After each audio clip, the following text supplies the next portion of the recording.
మొన్నటి ఎన్నికలకు ముందు జగన్మోహన్ రెడ్డి నేను ఏ వర్గానికి వ్యతిరేకం కాదు, నా చేతనైనంత మేర ప్రతి వర్గానికి సాయం చేయాలి అనుకుంటున్నాను, కానీ ఆర్థిక పరిస్థితులు సహకరించలేదు, అర్థం చేసుకోండి అని అన్నప్పుడు లేదు జగన్మోహన్ రెడ్డి ఉద్దేశపూర్వకంగానే ఆయా వర్గాల మీద కక్ష కట్టారు అన్నట్టుగా మీడియా ప్రచారం చేసింది. ఆ మీడియా సృష్టించిన మాస్ హిస్టీరియా దెబ్బకి చాలా వర్గాలు జగన్మోహన్ రెడ్డికి వ్యతిరేకంగా వెళ్ళిపోయాయి. ఇప్పుడు వాళ్ళంతా తిరిగి వెనక్కి చూసుకునే పరిస్థితి వచ్చేసింది. జగన్మోహన్ రెడ్డిని ఓడించడంలో చాలామంది తల చేయి వేశారు మొన్న ఎన్నికల్లో. వాళ్ళలో ప్రధానంగా ఉద్యోగులు, వీళ్ళు క్రికెట్లో టాప్ ఆర్డర్లో వచ్చినట్లు బ్యాటింగ్కి వచ్చేశారు. పోస్టల్ బ్యాలెట్తోనే జగన్మోహన్ రెడ్డిని కుమ్మేస్తున్నామని చెప్పి వైఎస్ఆర్ కాంగ్రెస్ పార్టీకి వ్యతిరేకంగా పెద్ద ఎత్తున ఓట్లు వేశారు. టాప్ ఆర్డర్ ఆ తర్వాత మిగిలిన వచ్చిన ఓటర్లు అందరూ కూడా అదే ఫార్ములాతో వెళ్ళిపోయి వైఎస్ఆర్ కాంగ్రెస్ పార్టీని అయితే దెబ్బ కొట్టేశారు. ఇప్పుడు ఉద్యోగులు 8 నెలలు అయిపోయింది. ఉద్యోగులు కనీసం బయటికి ఏమి చెప్పుకోలేని పరిస్థితి, ఉద్యోగ సంఘం నాయకులు కూడా. ఎందుకంటే వెంటబడి టాప్ ఆర్డర్లో వచ్చి మరీ బ్యాటింగ్ చేసి వైఎస్ఆర్ కాంగ్రెస్ పార్టీని ఓడగొట్టింది వీళ్ళే. ఇప్పుడు బయటకు వచ్చి చెప్పుకోవాలన్నా కూడా వాళ్ళకి ఇబ్బందిగా ఉంది. మంచి పని జరిగింది కదా మీకు అని ఎక్కడ అంటారో అన్న బాధతో ఉన్నారు. ఈరోజు ఆంధ్రజ్యోతి ఎండి రాధాకృష్ణ తన వీకెండ్ కామెంట్లో ఉద్యోగులకు సంబంధించి చంద్రబాబు నాయుడు వైఖరి పైన కూడా కొన్ని ఆసక్తికరమైన వ్యాఖ్యలు రాశారు. దాన్ని బట్టే జగన్మోహన్ రెడ్డి హయాంలో ఇప్పుడు పరిస్థితి ఎలా ఉందన్నది కూడా తెలుసుకోవచ్చు. ప్రభుత్వ ఉద్యోగులు పని ఒత్తిడిని అధిగమించి సంతోషంగా ఉండేందుకు ప్రతి ఆదివారం అమలు జరిగేలా ఒక కార్యక్రమం రూపొందిస్తామని చంద్రబాబు తాజాగా ప్రకటించారు. ఆదివారం సెలవు రోజు కుటుంబ సభ్యులతో సంతోషంగా ఎలా గడపాలో ప్రభుత్వ ఉద్యోగులకు తెలియదా? తెలియదు. చంద్రబాబు నాయుడు గారు చెప్తారు. అందుకోసం ఒక కార్యక్రమాన్ని రూపొందించాల్సిన అవసరం ముఖ్యమంత్రికి ఏంటి అని ప్రశ్నించారు. ప్రభుత్వ కార్యదర్శులతో చంద్రబాబు ఇటీవలే ఒక సమీక్షా సమావేశం నిర్వహించారు. ఉదయం 10:30 గంటలకు ప్రారంభమైన ఈ సమీక్ష రాత్రి వరకు సాగింది. దాదాపు 12:30 గంటల పాటు సాగిన ఈ సమీక్షలో సాధించింది ఏమిటో తెలియదు. 2019కి ముందు కూడా ఇలాంటి సమీక్షలు జరిపినప్పుడు పలువురు అధికారులు రక్తంలో చక్కెర శాతం తగ్గి ఇబ్బంది పడడం చూసాం. అంటే షుగర్ లెవెల్స్ పడిపోయేలాగా చంద్రబాబు నాయుడు సమీక్షలు ఉంటాయని. ఇటీవల సమీక్షకు సీనియర్ అధికారులు కోటు బూటు వేసుకొని వస్తుంటారు. ప్రోటోకాల్ ప్రకారం అలా చేయాలేమో తెలియదు. నిజానికి టై కట్టుకొని కోటు వేసుకొని గంటల కొద్దీ సమీక్షల్లో పాల్గొనడానికి మించిన శిక్ష మరొకటి ఉండదు. చంద్రబాబు నాయుడు మాత్రం ఆ శిక్ష అమలు చేస్తూ ఉన్నారు. అయితే జగన్ రెడ్డి ముఖ్యమంత్రిగా ఉన్నప్పుడు సాయంత్రం 5 గంటల తర్వాత ప్రభుత్వ కార్యాలయాల్లో లైట్లు కూడా వెలిగేవి కావు. ఉద్యోగులు ఇళ్ళకి వెళ్ళిపోయి కుటుంబ సభ్యులతో గడిపేవారు. అంటే జగన్మోహన్ రెడ్డి టైంలో 5 గంటలకు అందరూ వెళ్ళిపోయేవాళ్ళు, హ్యాపీగా ఇంటికి వెళ్ళి కుటుంబ సభ్యులతో గడిపేవాళ్ళు. ప్రస్తుతం అలాంటి పరిస్థితి లేదని ఇండైరెక్ట్గా చెప్తున్నారు ఉద్యోగులు. కానీ జగన్మోహన్ రెడ్డికి వ్యతిరేకంగా ఓట్లేయడానికి వేరే కారణాలు ఉన్నాయి. ప్రభుత్వ ఉద్యోగులకి రావాల్సిన ఆర్థిక ప్రయోజనాలు సకాలంలో చెల్లించకపోవడం వంటి కారణాలతోనే వారిలో వ్యతిరేకత పెరిగింది అని రాశారు. సెలవు దినాల్లో చంద్రబాబు నాయుడు ప్రతిపాదన పైన ఒక ఉద్యోగి సోషల్ మీడియాలో ఒక పోస్ట్ పెట్టడం ఆలోచింపజేస్తోందని కూడా రాధాకృష్ణ రాస్తూ, ఆ ఉద్యోగి ఏం చెప్పారన్నది, సెలవు దినాల్లో డ్యూటీ చేయాల్సిన అవసరం లేదని మీరు అంటున్నారు. కలెక్టర్లు, ఆపై స్థాయి అధికారులు ఆదివారాల్లో కూడా పని చేయకపోతే మెమోలు ఇస్తామంటున్నారు.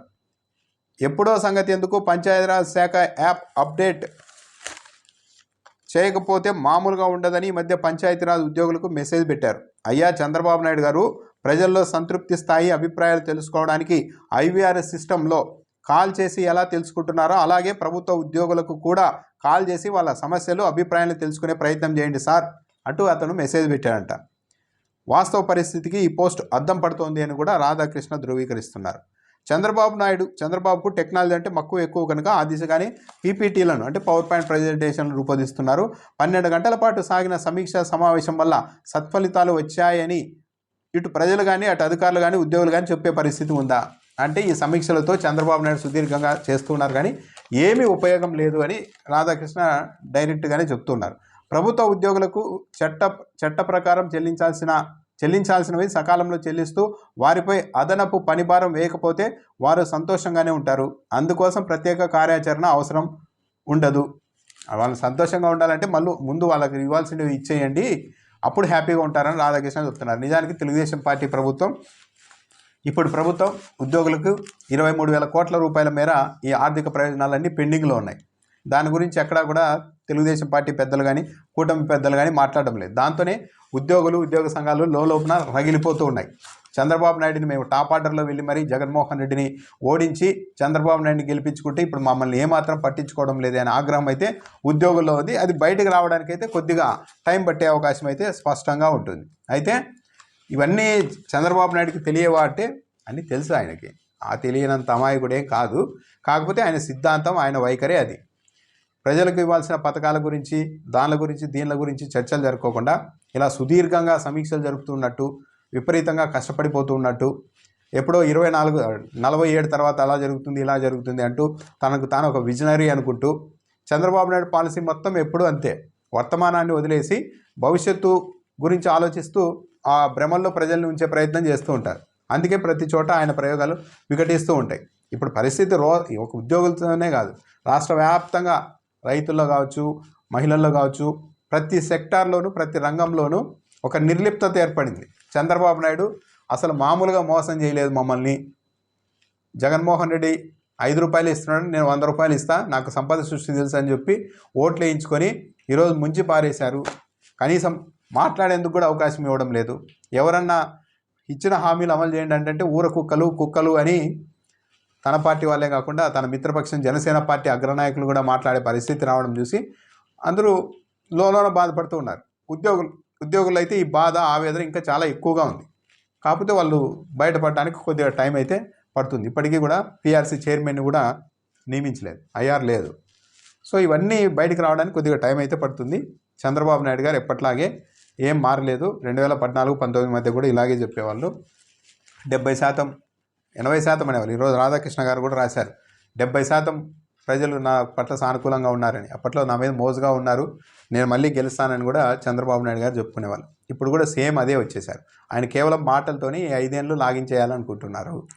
మరి ఏ ప్రయోజనాల కోసం అలా చేస్తున్నారో కానీ, మళ్ళీ గెలిచినా ఓడినా పర్వాలేదు అన్న దానికి వచ్చారేమో కానీ, ఈ 5 ఏళ్లలో కావాల్సింది సాధించేసుకుందాం అన్నట్టు కానీ ఈ ప్రభుత్వ వైఖరి ఉంది. కానీ ప్రజల్ని మెప్పిద్దాం, వాళ్ళ బాగోగులు చూద్దాం, మళ్ళీ ఓట్లు వేయించుకుందాం అన్న స్థితిలో అయితే ఈ రాష్ట్ర ప్రభుత్వం ముందుకు వెళ్తున్నట్టుగా లేదు. రాధాకృష్ణ తెలంగాణలో రాజకీయాన్ని పోల్చారు. రేవంత్ రెడ్డి అనుకున్న స్థాయిలో అక్కడ పర్ఫార్మెన్స్ ఇవ్వలేకపోతున్నారు, ప్రజల ఆకాంక్షలను అందుకోలేకపోతూ ఉన్నారు. రుణమాఫీ లాంటివి చేసినా కూడా అది పెద్దగా మైలేజ్ ఇవ్వడం లేదు. కేసీఆర్ పుంజుకుంటే కేసీఆర్ అనే ఒక ఆల్టర్నేట్ అక్కడ ఎలాగో ఉంది. ఇవన్నీ ఉంటాయి ఇబ్బందులు. రేవంత్ రెడ్డికి అంత సానుకూలంగా లేదని ఒకవైపు రాస్తూ ఉన్నారు. అంతకంటే వరెస్ట్గా ఏపీలో ఈ ప్రభుత్వ తీరు ఉంది. అక్కడన్నా ఏదో చేయడానికి ట్రై చేస్తున్నారో, ఒకటో రెండో చేస్తున్నారు. ఇక్కడైతే పూర్తిగా డైరెక్ట్గా ప్రజల్నే అడుగుతున్నారు. సంపద సృష్టించే మార్గం ఉంటే చెవులో చెప్పండి. ఇలా రకరకాలుగా ముఖ్యమంత్రి మాట్లాడుతూనే ఉన్నారు. అసలు ఢిల్లీ మోడల్ ఫెయిల్ అయిపోయింది, బటన్ నొక్కిన వాళ్ళందరినీ పక్కన పడేశారు. మరి అలా బటన్ నొక్కే వాళ్ళని పక్కన పడేసి ఉంటే మరి సూపర్ 6 అని హామీలు ఎందుకు ఇచ్చినట్టు? మరి అంత బటన్ నొక్కే వాళ్ళని పక్కన వేసి చంద్రబాబు నాయుడు గారి ఫార్ములానే కరెక్టే అయితే మరి 2019లో ఆయన ఎందుకు ఓడిచ్చేశారు 23 సీట్లకి? సో ఇవన్నీ ఏంటంటే మాటలు చెప్పేసి తాను ఇచ్చిన హామీలన్నీ ఎగ్గొట్టాలని, ఒక ఢిల్లీ మోడల్ చూపెట్టో, ఇంకో మోడల్ చూపెట్టో, ఈ పథకాలు ఇవ్వకపోయినా కూడా ఏం పర్వాలేదు, అసలు ప్రజలు ఈ పథకాలని ఆశించడం లేదు అన్న ఒక ఇంప్రెషన్ ఇచ్చి 5 ఏళ్ళు గడపడానికి ట్రై చేస్తున్నారు. కానీ ఇలాగే రూలింగ్ ఉంటే మాత్రం తెలుగుదేశం పార్టీ ఈసారి అసాధారణ ఓటమిని, కనీ విని ఎరుగని ఓటమిని అయితే మళ్ళీ సొంతం చేసుకోవడం ఖాయం. చంద్రబాబు నాయుడు గారు అమలు చేయాలనుకున్నా కూడా డబ్బులు లేవు, అది నిజం. డబ్బులు లేవని ఎందుకు లేవు అంటే, డబ్బులు ఉన్నాయి కానీ ఈ సూపర్ 6 జగన్మోహన్ రెడ్డి చెప్పారు ఇది అసలు బడ్జెట్టే సపోర్ట్ చేయదు ఈ హామీలన్నిటికీ అని. కానీ ఆయన సంపద సృష్టిస్తా, నాకు అనుభవం ఉందని వచ్చారు. అనుభవం లేదు, ఏమీ లేదు.